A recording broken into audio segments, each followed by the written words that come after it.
Madame la présidente, chers collègues, on ne s'est pas concerté avec Honoré avant nos interventions respectives, mais je souhaitais aussi faire une intervention sur ce dossier pour souligner la qualité de ce dispositif, le FUL, mis en place pendant la crise Covid et porté par notre collègue Honoré Puil, dispositif doté donc de près d'1 million d'euros. J'y reviens brièvement, mais ce FUL était d'autant plus nécessaire que les aides apportées par le gouvernement ont concerné à titre principal pendant la crise celles des personnes dont la situation antérieure à la crise était la moins précaire, salariés en CDI par exemple. A contrario, nombreuses sont les personnes en situation précaire à avoir fait les frais d'un ajustement économique par nature brutale, les jeunes en premier lieu.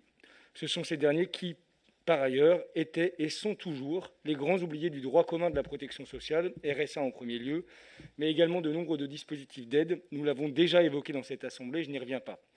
En revanche, je tenais à souligner l'intérêt d'un dispositif extra-légal, tel le FUL, dont l'éligibilité avait pour seul critère le constat d'une perte nette de revenus survenue depuis la crise et qui aura ainsi permis à de nombreux jeunes de rester dans leur logement.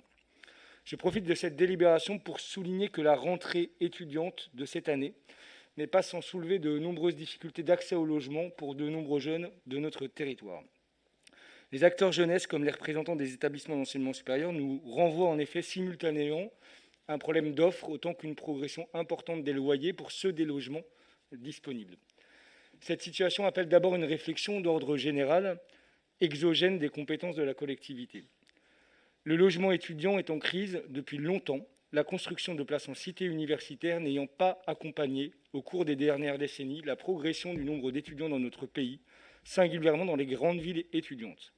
J'ajoute que la précarité qu'a généré ce décrochage a été très directement renforcée par Parcoursup ces dernières années, nombreux étant les jeunes étudiants pouvant auparavant se loger chez leurs parents et devant dorénavant déménager, ce alors qu'une offre d'enseignement de proximité était jusqu'alors accessible. Aussi, pour que les étudiants puissent se loger et que le logement ne les oblige à fragiliser leurs études en travaillant à côté, il est temps que l'État prenne ses responsabilités, qu'il rénove celles des cités universitaires aujourd'hui proches de l'insalubrité et construisent davantage de logements étudiants. Pour ce qui concerne la collectivité, cette situation me renvoie à deux autres réflexions. La première, si nous avons tous conscience que la présence nombreuse d'étudiants sur notre territoire est une richesse inestimable pour son développement, nous leur devons la possibilité de se loger dignement. Cette question est déjà largement travaillée par notre collègue Honoré Puil dans la perspective de notre futur PLH, mais elle nous oblige à considérer le besoin de construire autant que nécessaire sur le territoire, à Rennes et dans toutes les communes de la métropole. Deuxième remarque, directement en lien avec la dite délibération, 50 000 euros seront affectés pour une expérimentation relative à la mise en place d'une garantie locative destinée aux jeunes, ça a été dit précédemment.